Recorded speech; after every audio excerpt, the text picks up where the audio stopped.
Irritable bowel syndrome, IBS जिसको बोलते हैं। एक आईबीडी भी होता है। आईबीडी का मतलब होता है इंफ्लामेटरी बाउल डिजीज, जो एक ऑटो इम्यून डिजीज होता है इंटेस्टाइन का। लेकिन इसको बोलते हैं लोग आईबीएस, इरिटेबल बाउल सिंड्रोम। यह एक मेडिसिनल डिजीज होता है, जबकि आईबीडी जो होता है वो सर्जिकल डिजीज होता है। खैर उसके बारे में आगे बताएंगे हम लोग। तो आईबीएस क्या होता है ना, आईबीएस जिसको इरिटेबल बाउल सिंड्रोम बोलते हैं। इसमें होता क्या है, इसमें कि इंटेस्टाइन में इरिटेशन होती है। किसका इरिटेशन होता है? जो खुद का जैसे जो जो कंट्रोल होता है उसका नर्वस सिस्टम से, उसका इरिटेशन होता है। कैसे होता है मैं देख लेते हैं। देखिए, जैसे मान लीजिए सपोज ये इंटेस्टाइन है ये, तो इंटेस्टाइन में जो बाहरी लेयर जो होता है वो सिरोसा का बना होता है। उसके अंदर का जो लेयर होता है वो होता है मसल्स का बना होता है। ये जो होता है स्मूथ मसल्स के बने होते हैं, ये जिसको मस्कुलरिस बोलते हैं। और इसके नीचे होता है सब म्यूकोसा लेयर होता है, और उसके नीचे होता है म्यूकोसा लेयर होता है ना। ये म्यूकोसा लेयर होता है, सबसे लास्ट होता है म्यूकोसा लेयर, है ना। सेम उसी तरह से यहाँ भी हो गया, इधर में म्यूकोसा लेयर, इसके बाद यहाँ पे होता है सब म्यूकोसा,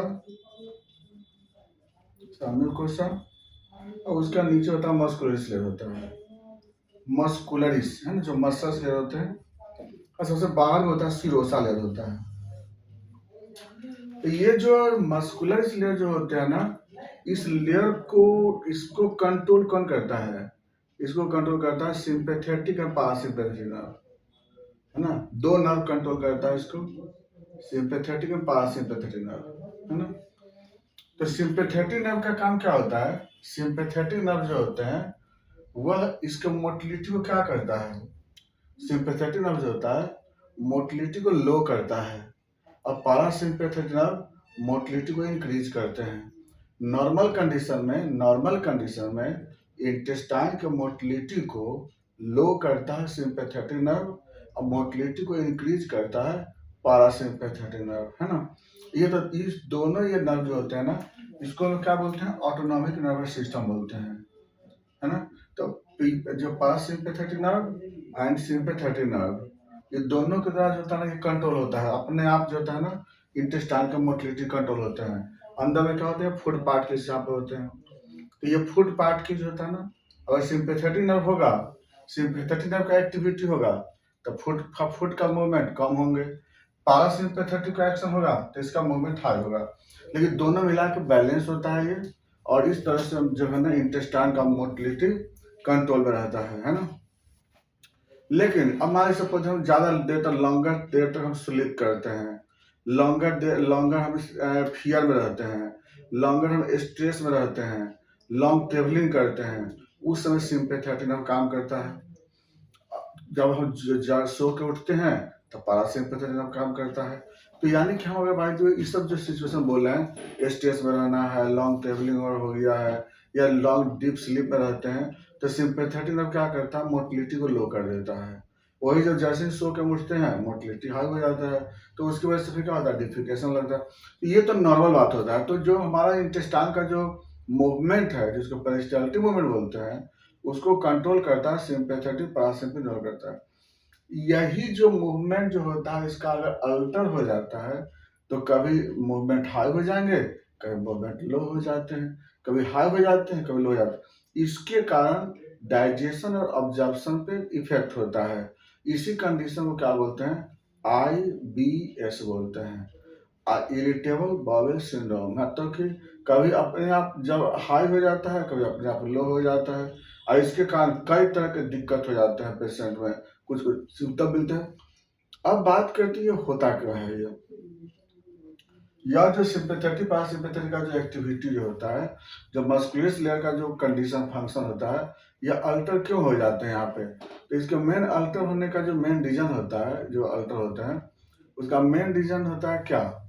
जैसे इसमें होता है कि जब दोनों का जो बैलेंस गड़बड़ हो जाते हैं, सिंपैथेटिक और पैरासिम्पैथेटिक दोनों का बैलेंस गड़बड़ हो जाएंगे, तो उस केस में दिक्कत होती है। और दोनों गड़बड़ कब होते हैं? किस कारण से सिंपैथेटिक पैरासिम्पैथेटिक का जो जो एक्टिविटी होता है वह अल्टर हो जाते हैं।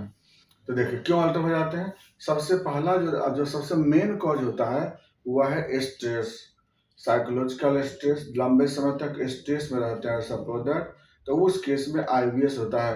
तो आईबीएस का सबसे बड़ा कारण कोई अगर है तो वह साइकोलॉजिकल कंडीशन है। कोई भी साइकोलॉजिकल कंडीशन हुआ, साइकोलॉजिकल स्ट्रेस हुआ, तो उस केस में आईबीएस होते हैं। क्योंकि स्ट्रेस में आपका क्या होते हैं, जो आपके सिंपैथेटिक पैरासिम्पैथेटिक दोनों आपको अल्टर हो जाते हैं। ये आपको सबसे बड़ा कॉज होता है। दूसरा होता है प्रोलॉन्ग फियर, लंबे समय से डर में रह रहे हैं सबको, डर किसी भी तरह का डर हो, उस केस में भी आपको ऐसा हो सकता है ये। इसके बाद थर्ड कंडीशन में होता है क्या, अब आप लॉन्ग ट्रेवलिंग करते हैं, बार बार लॉन्ग ट्रेवलिंग करते हैं, तो उस केस में ऐसा हो सकता है। उसके बाद अगर सीडेटिव ड्रग यूज करते हैं सपोज दैट, तो सीडेटिव ड्रग यूज करने से भी क्या होते हैं ना, ये जो दोनों नर्व होते हैं ये आपको अल्टर फंक्शन हो जाते हैं सीडेटिव ड्रग लेने के कारण भी। इसके बाद फिर आपको होता है अगर स्लीप डिजॉर्डर आपको है, कभी आप कभी रात भर जगते हैं, कभी सोने का जो सही समय ना हो, नाइट ड्यूटी ज़्यादा करते हैं, तो उस सब केस में क्या होते हैं, नर्व का फंक्शन अल्टर हो जाते हैं। इसके बाद खाना का हैबिट, अगर भाई देखिए कभी सुबह खा लेते हैं, कभी दोपहर में खाते हैं, कभी फास्टिंग रहते हैं, तो अगर भाई देखिए खाना का जो अगर भाई देखिए टाइम अगर गड़बड़ हो जाते हैं, तो उसमें भी आईबीएस होने के चांस होते हैं। खाने की क्वालिटी अगर चेंज हो जाएंगे, कभी खूब डाइट खा लेते हैं, कभी कम खाते हैं, कभी नेचुरल डाइट खा लेते हैं, मैंने कभी कुछ भी खाने का अगर हैबिट सही नहीं रहेगा, तब भी उस केस में आईबीएस का प्रॉब्लम होता है। उसके बाद फिर कभी-कभी जो होते हैं आपको, जैसे आपको डाइजेशन प्रॉब्लम हो सकता है, कभी खाने में आपको जो सब्सटेंस आप अल्टर यूज़ कर लेते हैं, तो कभी-कभी उसके कारण भी हो जाता है। आपको जो नहीं खाने का पसंद है, वो भी खा लेते हैं सपोज़ दैट, तो उसके कारण कभी-कभी इरिटेशन होती है। तो ये सब जो होते हैं ना, ये सब मेन कारण होते हैं, और सबसे बड़ा कारण इसमें क्या होते हैं, साइकोलॉजिकल स्ट्रेस, ये सबसे मेन कारण होते हैं इसके। अब बात करते हैं आगे नेक्स्ट पॉइंट में। ये जो आईबीएस होता है, इसके लगभग 3 तरह के पेशेंट होते हैं। आईबीएस के पेशेंट 3 तरह के होते हैं। कौन-कौन से 3 तरह के होते हैं? देखिए, एक पेशेंट होता है जिसको बोलते हैं लोग मतलब डायरिया वाला, है ना? एक पेशेंट होता है जो diarrhoeal diarrhoeal IBS. Diarrhoeal IBS में क्या होता है ना कि पेशेंट को दिन भर में 2 बार 3 बार जो होता है ना लूज़ मोशन हो जाता है। कभी फिर ठीक हो जाएगा, फिर लूज मोशन होगा, फिर ठीक हो जाता है। यही पेशेंट खाना खाएगा, उसके बाद कुछ देर के बाद उसको बहुत ज़्यादा लूज मोशन हो जाता है। तो 1-2 बार 3 बार 2 बार 3 बार दिन भर में लूज मोशन हो जाते हैं। ऐसे पेशेंट को क्या बोलते हैं, डायरियल आईबीएस बोलते हैं। एक पेशेंट होते हैं कॉन्स्टिपेटेड वाला, है ना? एक पेशेंट होता है कॉन्स्टिपेशन वाला। कॉन्स्टिपेशन वाला कॉन्स्टिपेशन वाला क्या होता है ना, पेशेंट को जैसे कभी-कभी ठीक रहेगा बॉवल उसका, फिर कॉन्स्टिपेशन हो जाएगा। एक-एक दिन 2-2 दिन तक उसको जो है स्टूल नहीं होगा, या होगा भी तो क्या होगा, रुक-रुक करके होता है, जल्दी पैखाना उसको होगा नहीं उसको। तो ऐसा होता है पेशेंट कॉन्स्टिपेटेड वाला होता है। या ऐसा पेशेंट होता है कि जब वो कहीं पर रेडी हो रहा है कहीं जाने के लिए, तब उसको क्या होता है, डिफिकेशन सेंसेशन होता है, या फिर खाना खाते ही उसको जो है ना सेंसेशन फीलिंग होता है। ऐसे उसको सेंसेशन नहीं होता डिफिकेशन का, लेकिन जैसे वो खाना खाएगा ना उसको लगता है कि डिफिकेशन के लिए उसको सेंसेशन डेवलप हो जाता है। या कभी वह रेडी होगा कहीं जाने के लिए, कभी तैयार होता है कहीं जाने के लिए, ऑफिस का समय हो, उस समय उसको क्या होता है, डिफिकेशन सेंसेशन लगता है उसको, तो वह बहुत गड़बड़ होता है। ऐसा भी इसको बोलते हैं क्या हम लोग, कॉन्स्टिपेटेड आईबीएस बोलते हैं। तो डायरिया में तो दूसरा होता है, कॉन्स्टिपेटेड में कई बात होती है। कॉन्स्टिपेशन बताया ना कि एक तो हार्ट इश्यू कभी हो जाते हैं, कभी 2 बार 3 बार 4 बार जाने के डिफिकेशन के बाद फिर ऐसे डेवलप होते हैं। और वही बताया कभी क्या होता है, रेडी हो गए हैं ऑफिस में बैठे हुए हैं, तब उसको क्या होता है, डिफिकेशन से होता है। ये भी होता है आईबीएस में। तो जो कॉन्स्टिपेटेड आईबीएस ये होता है, मिक्स्ड होते हैं। मिक्स्ड वाले में क्या होता है ना, मिक्स में क्या होता है, कभी उसको डायरिया हो जाए, कभी कॉन्स्टिपेशन हो जाएगी, कभी डायरिया कभी कॉन्स्टिपेशन। ऐसा केस को बोलते हैं लोग मिक्स्ड आईबीएस बोलते हैं। तो आईबीएस कितने तरह के, 3 तरह के हो जाते हैं, डायरियल आईबीएस, कॉन्स्टिपेटेड आईबीएस और मिक्स्ड आईबीएस। मिक्स वाला में कभी उसको डायरिया हो जाएगा, कभी कॉन्स्टिपेशन हो जाएगा। तो एक मेन सिम्टम तो बॉवेल का होता है इसमें, कि आपको बॉवेल अल्टर हो जाते हैं। साथ में अदर सिम्टम क्या होते हैं, पेशेंट को नौजिया होता है, वोमिटिंग होता है, इंडाइजेशन होते हैं, ब्लॉटिंग हो जाता है, जो खाना खाने में पेट में जैसे ब्लॉटिंग सा फीलिंग होगा। जब भी उसको पेट में दर्द होता है ना, पेट में दर्द उसको होता है, तो अम्बिलाइकल के चारों तरफ बीच में सेंटर पे दर्द होता है पेशेंट को, यह भी आपको पिक्यूलियर सिम्टम होते हैं, हेडेक होता है पेशेंट को। तो ये सब कुछ पार्टिकुलर सिम्टम आ जाते हैं पेशेंट को। बाउल के साथ साथ abdominal pain, headache, nausea, vomiting और bloating formation, gas, abdominal distend, ये सब कुछ का सिम्टम जो है ना पेशेंट मिलता है।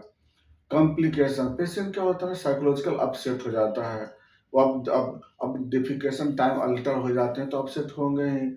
नींद प्रॉपर नहीं आता है पेशेंट को, ये भी सिम्टम आते हैं आपको। जब खाना खाए तो उसको वोमिटिंग होने से हो जाता है, माइग्रेन का चांस धीरे धीरे बढ़ने लगते हैं। तो ये सब जो है ना कॉम्प्लिकेशन पेशेंट में आ जाता है। इन्वेस्टिगेशन, आईबीएस में कुछ भी जांच कराएंगे सारे रिपोर्ट नॉर्मल मिलेंगे। अल्ट्रासोनोग्राफी कराएंगे नॉर्मल रिपोर्ट आएगी। आप अब्डोमिनल एक्सरे कराएंगे नॉर्मल रिपोर्ट आएगा। बेरियम मिल एक्सरे कराएंगे नॉर्मल मिलेगा आपको। उसका इंडोस्कोपी कराएंगे, टैबलेट इंडोस्कोपी, सिग्माइडोस्कोपी कराएंगे, सब रिपोर्ट नॉर्मल मिलेंगे उसमें। तो क्या होता है ना कि इसमें सीटी स्कैन कराएंगे तभी नॉर्मल मिलेंगे, आडियो फिस्टूल कराएंगे नॉर्मल, यानी सारे फाइंडिंग जो है जितने पैथोलॉजिकल जांच कराएंगे सब के सब नॉर्मल रिपोर्ट आएंगे। एलएफटी करा लीजिए, केएफटी करा लीजिए, सीबीसी करा लीजिए, जो नॉर्मल कराने का तो ही कराते हैं लोग। तो जितने भी आप जांच कराएंगे सारे के सारे फाइंडिंग आपको नॉर्मल मिलते हैं, कोई इसमें आपको नेगेटिव मिलेगा नहीं। ट्रीटमेंट, इसका ट्रीटमेंट क्या है, वही साइकोथेरेपी है। आप जो जो स्ट्रेस को कम करने के जो भी उसको ट्रीटमेंट करना है, ट्रीटमेंट करना होगा आपको। और प्लस सिम्टोमेटिक ट्रीटमेंट करेंगे, इसमें लोग स्लीप का पैटर्न को मेंटेन रखेंगे। और प्लस जो फूड का हैबिट, मिस हैबिट है उसको कंट्रोल करेंगे। टाइमली बोलते हैं खाना खाने के लिए बोलते हैं, हेल्दी डाइट बोलते हैं लेने के लिए, योगा, एक्सरसाइज, मेडिटेशन बोलते हैं पेशेंट को। जो अनयूजुअल ड्रग्स जो लेते हैं, सीडेटिव ड्रग्स, वो सब अवॉइड करेंगे।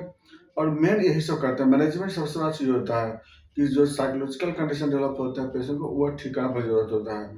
आईबीएस को ठीक करने का अभी के समय का बहुत सारे पेशेंट आईबीएस के हैं अभी, और बहुत सारे पेशेंट सफर होते हैं आईबीएस से, और उसका ट्रीटमेंट बहुत अच्छा से हो जाता है, एकदम 100% ठीक हो जाते हैं। और होम्योपैथी में इसके अच्छे इलाज होते हैं। होम्योपैथी में इसको समझना है, इसको है किस तरह का कंडीशन डेवलप है, उसमें कैसा सिचुएशन है, किस तरह के स्ट्रेस लेवल से सफ़र होते हैं, उस ढंग से इसकी इलाज होती है। और 100% ठीक होता है पेशेंट आईबीएस का, इसमें घबराने की जरूरत नहीं पड़ती है। आप आराम से बिल्कुल हमसे संपर्क कर सकते हैं। ऑनलाइन ऑफलाइन दोनों पेशेंट देखते हैं। आप जो भी दवा होते हैं इसका हम लोग सेलेक्ट करते हैं, उसके पेशेंट के अनुसार से आप आराम से मेरे नंबर पे संपर्क कर सकते हैं। 9431439696 पे आप संपर्क कर सकते हैं और आप इस डिजीज से आप मुक्त हो सकते हैं। थैंक्स।